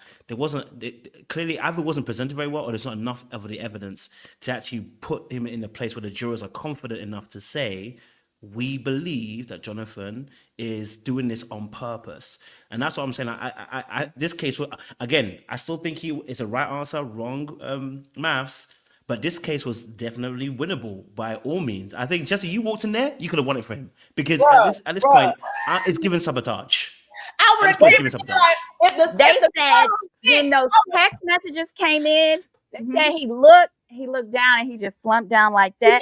I would have been like, Negro, do not react, because that makes you look like, damn, I just got caught. Yeah. If I'm on the jury and those text messages are read and you do your face like this, and he did, and he shook his head, I'm saying, okay, even if I wanted to give you the benefit of the doubt, you're now caught because you just responded the way somebody looks, even though he might be thinking in his head, I'm cooked, this isn't fair, whatever. What it says is, damn, I'm caught. I feel like the prosecution did a damn good job. And I'm going to say why. Because I feel like they were able to use things that didn't even happen that night to get something on the board. And to get him to lose his career. Okay? To get him guilty by any means, even if it's a little misdemeanor. That's a win. That is a win in their case. And what that says is it sends a bigger message. Yes. Fuck with us, and this is what's going to happen. We're coming to get you. Even in that statement. Who is that to, though? What message? Is that a message to abusers, or is that a message to black males working with white women? It's a message. I don't think it's a deal to abusers personally. Oh, I think it's for abusers. Anybody who wants to go to trial against the Manhattan DA's office. It's that's like, fair. don't play with us. Don't play with us. Don't play with us. Like, you come in less than 1%. It was the DA definitely said, come to my city and this is what's gonna happen. Come to my motherfucking city if you want to. Like, and this is what is going to happen.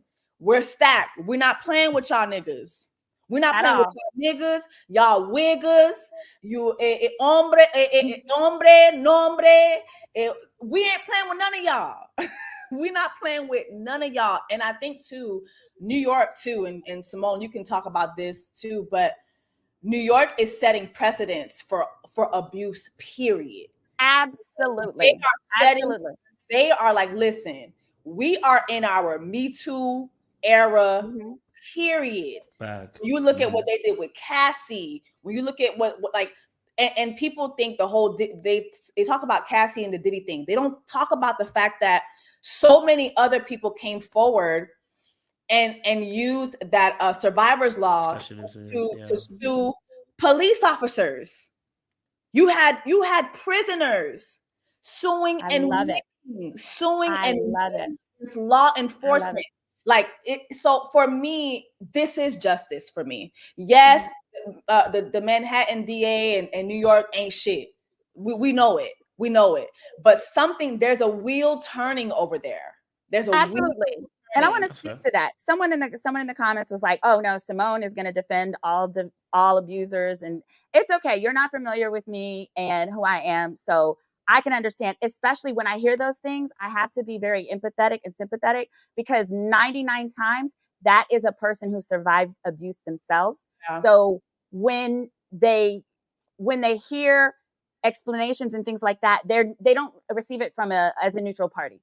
And so I understand and I receive that. But I want to say, no, what I love about having my own firm is I fight the bad guys, whoever that is. Sometimes the bad guy is the system. Yeah. But I'm not one of those lawyers who takes the case just because it's the defense side and then tries to win. I will tell you, like, hey, if I take your case, I'm going to go to the D's office because this is the evidence and you did that shit.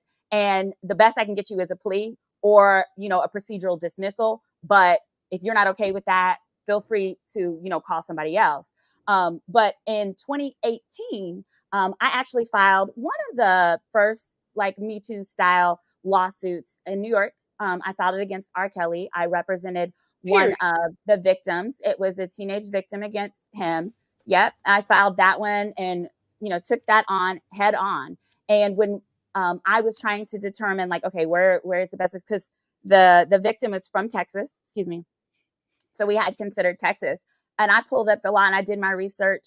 Like I said, I'm licensed in both. I said, oh, heck no. One, it happened in New York, which the basis of that claim is that, among other things, he knew he had herpes and had given it to the client, but he would lock her in the Sprinter for hours upon hours. She couldn't use the restroom. She couldn't eat.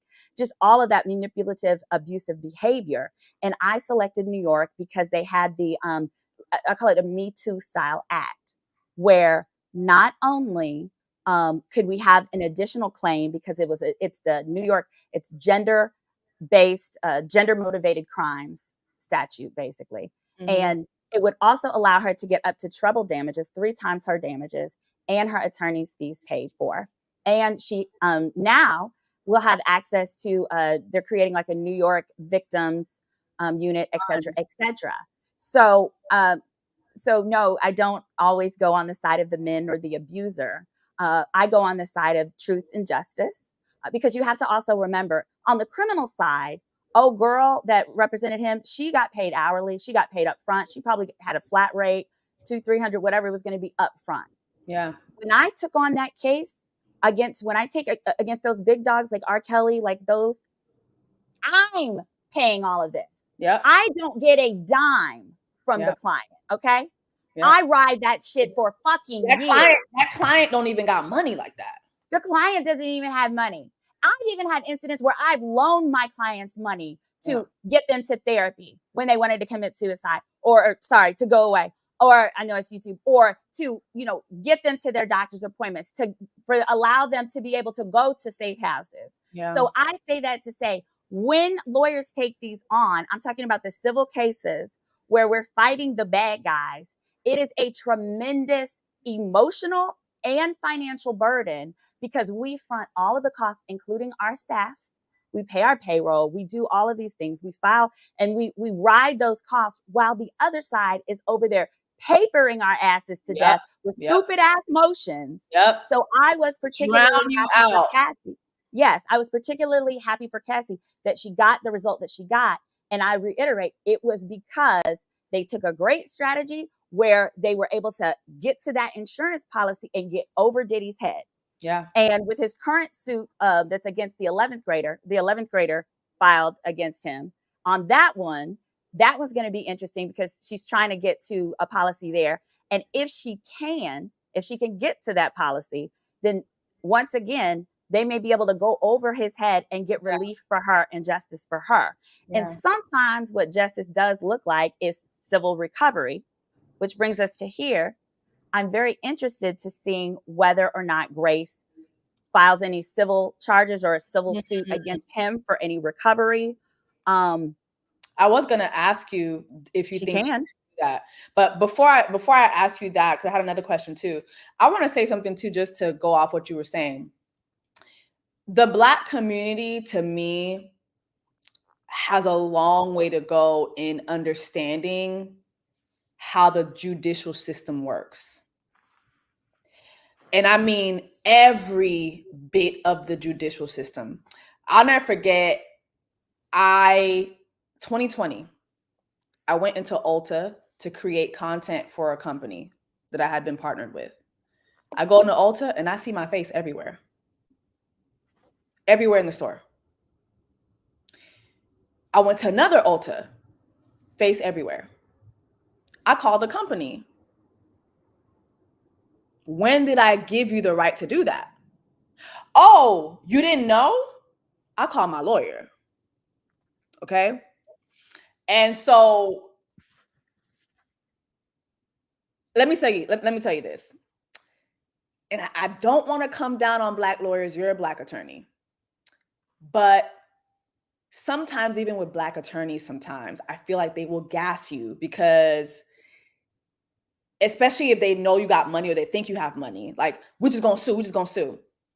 When I went to my friend who's an attorney, who's white, he was like, Jess, don't sue. He's like, don't sue. He was like, the company is a private company. We don't know how much money they have. We don't know how much money they make. We don't know how much money you'll be able to recoup. We don't know how much money your face actually brought to the company. There's so many things we don't know. And so justice to me in that case didn't look like winning a lawsuit, right? And so I say all that because I feel like, again, Black people have a long way to go in understanding how justice looks. Justice is not always, like, you can't always just sue.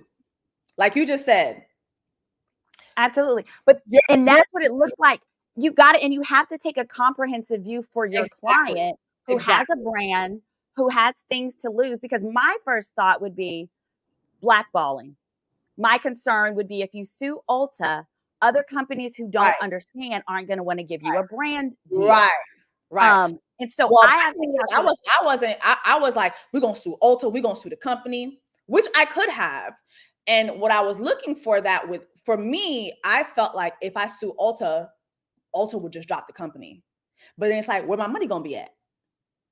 Right. You know what I mean? Like, where my money?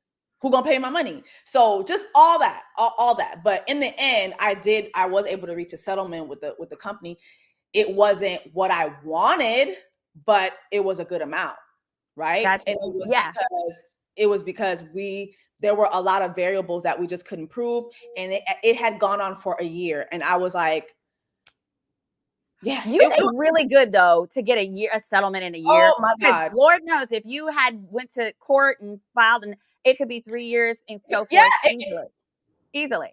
Yeah. But what you said, and I want to make sure I'm quoting you correctly. You said that you feel like a lot of times the Black people, the Black community, our relationship with the law is, how did you say it? That was perfect. We have a long way to go in understanding how the judicial system works, and also how justice works too, how justice looks. Justice doesn't always have one look. And that's why I do what I do now. Like if you're looking at my page, you may have initially followed me for relationship dating stuff. I was on a dating reality show, but I really, really enjoy, I'm trying to bring you guys more legal content where in an infotainment kind of format, I hope to entertain you, but also like empower you with the law. Wait, I wanted to say this too. This is what I wanted to say too, is going back to you. I feel like a lot of people must misunderstand you because, again, Black people have a long way to go with understanding. Right. When Symone is telling you, like, Symone is the type of lawyer you want to listen to. And I'm going to tell you why. She's not just going to tell you what you want to hear. A lot of lawyers will tell you what you want to hear, and they will eat up your money, and you will lose your Marvel bag. This is what we just saw happen. Right. Dead ass. Right. Dead ass. You will lose your Thank pain bag because your lawyer was willing to tell you what I'm telling you, will tell you what you're willing to hear. My lawyer could have easily been like, my friend could have easily been like, well, yeah, let's go to trial and eat up. That lawyer of mine, who's my friend Andrew, God bless his soul, got me out of 2 very big legal battles. Very big, by sitting me down. And it wasn't easy for him because I was flying off the handle. It wasn't easy, but he talked me through it. He really, really talked me through those 2 matters, and I was able to break free and get what I was owed in both instances. But Symone is the type of lawyer y'all want to hear. Thank you. She is, because I'm gonna tell you, she's gonna tell you what you don't want to hear so that you're prepared. That's what prepares you. It's kind of like going into a football game. If you're on the defense, your coach is going to tell you, this is how the offense is going to come at you. If you're not ready, you have to know how the other side is going to come at you. And again, sometimes justice doesn't always look like that other person admitting what they did. It doesn't always look like that. But it can look like a check. It can look like a misdemeanor. It can look like, okay, a civil suit. Like there's other ways. You have to play. You have to know how to play. You have to be smart. And again, a lot of these lawyers, they're going to tell you what you want to hear. And another thing too, in the entertainment space, a lot of these PR companies going to tell you what you want to hear. They're going to eat up your money. I'll never forget when I first started, I was paying a PR company $4,000 a month. I cannot tell you what that PR company did for me. Mm-hmm. And I really think as a lawyer, I do my best. My mom says one of my gifts since childhood has been anticipating an obstacle and then coming up with a strategy to overcome it. So that's really what I try to do in approaching any legal matter. It's like, okay, what's going to be the hardest part to getting you to your version of a successful result? And then, all right, this is what we're going to have to overcome. So that when you see it, don't act surprised. And then I'm going to tell you what I'm going to need from you in order to overcome it. And if you don't think you can do it, or you don't want to wait or whatever, it's okay if you go with somebody else. Yeah. Because I would rather have you have that. And when you talk about the Black community and our relationship with the law and that we have a long way to go, I completely agree. And that's why I love doing what I do. So my YouTube channel, if you're watching this from Jessie's channel or from Little Black Books, my channel is called Girl, Is That Legal? Where I break down different legal topics. We have discussions. And I also, I give away background checks into the persons of your choice, which we talk about another time. But yeah, she gonna come and do a background check for us, y'all. Oh, absolutely. If you are watching from my channel, you know who I'm gonna ask her to do it on. I ain't even gotta tell y'all. Y'all know exactly what scammer I'm gonna have her do it on. I would love to. And then I need you to just co-host and help me break some news to some women that have written in about different men in their lives. And I found some stuff, and they're going to need you as our internet bestie to help break them news and tell them, get rid of this man. Ladies, our time is up. Our time is up, girls. Wait, do I hear a TV show? The time is up. The time is up. The 2-hour mark has been hit. So I'm going to get y'all to round it up. And, give me your closing statements. Keep it a minute. I'm gonna read a super chats. I'll just say thank you guys for joining. Absolutely. When I check out my YouTube channel, which is called Girl, Is That Legal? Please hit the like and the subscribe. As well, go to my Instagram, which is Attorney Symone Redwine here at the bottom, and my TikTok. I'm growing there. My TikTok is That Legal? I appreciate it, and I just want to let you know I'm always going to give you the legal breakdown from the legal perspective. So it's not necessarily going to be what you want to hear, but I want to make sure that you know the law so you can use that to come up with whatever your personal views and sentiments are. Yeah. Thank you. Well, I just want to say we didn't land on Plymouth Rock. Plymouth Rock landed on us. Where's my? Absolutely. Plymouth Rock landed on us. And lastly, if the glove don't fit, you must have quit. You must have quit, baby. Those were the moments I was waiting on for Kane. Kane ain't getting none of the moments through this trial. Lord have mercy. Y'all keep him in prayer. Listen, like I said before, Tyler Perry's always hiring. So we're just going to keep Jonathan Majors in prayer. And we're going to hope the good Lord sent Tyler to save our brother. He would have been so great in The Color Purple. That would have been perfect for him. Oh, yes. Oh, we would have accepted him. The abuser. Oh, yeah, he would have been perfect. He would have been perfect. But yeah, y'all. I mean, if you don't follow me, my name's Jessie Woo. So all my socials is the Jessie Woo. And yeah, that's it, y'all. I think this chat was very good. I'm really happy we had it. Again, I think Symone is great at what she does. If you don't follow Symone. That's the type of lawyer you should be listening to. Someone who's going to tell you the truth and present to you the facts and have you prepared. I admire the Black women that are doing that type of work because our community really needs it. So, and thank you, Kojo. Thank you so much for having both of us.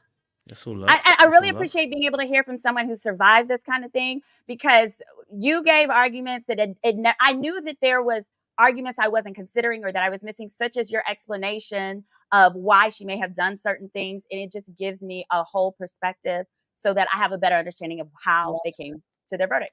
Yeah. Thank you. Yeah. All right. No worries. I'm going to quickly read you super chats and then we're going to get ourselves on the way.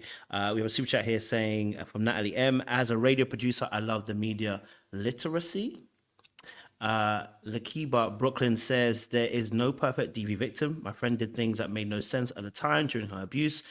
I don't know if he did everything, but a pattern of abuse is present. Running after your abuser is something I have seen.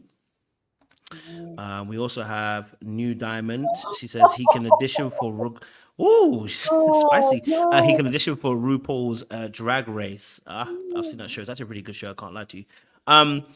Orange Pill says so. Majors shouldn't have been with that white girl, but what would have a sister have done in that car if she saw another woman text him? And whose side would the sisterhood be on automatically if there was an altercation? That's a fair point.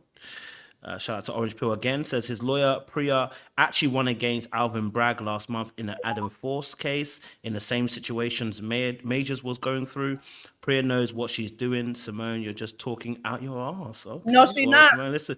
So why she ain't win this one? So why she ain't win this one? So why she ain't win? Also, I don't know. Before you hit white men, I believe. wait. Let me read the super chat. Let me read the super chat. I promise you can respond to 2 minutes after. Thank you for your money. All right, I'll let you respond to her. HFG said, "Did you see the lawyer's clown outfit that she wore to court? It looks so unprofessional." Make It Make Sense said, "Now this is a panel." Hands up, appreciate that. Cindy Benjamin put a super sticker as well. We love that. Richard Ruth, thank you so much as well. Sean Unfiltered said, please avoid generalizing with race. I know several amazing Black attorneys, personally, including a member of Cassie's defense team. Let's debunk that myth. And then finally, Make It Make Sense said the white version of Rosa Parks, Corella Scott King, lost him that Marvel contract. So clearly that audience has got some jokes. Symone, you want to respond to? Give it a minute and then we got to go. Okay. Yeah. Go on. I am sure she's an excellent lawyer. I'm just saying that just based on my understanding, and I want to give props to her because she was in there. She knew what she was up against. I'm just speaking from the perspective of based on what we're seeing from the outside, how I felt. So I'm sure she's great. I'm just speaking as to the certain things that we addressed today. So good luck to her.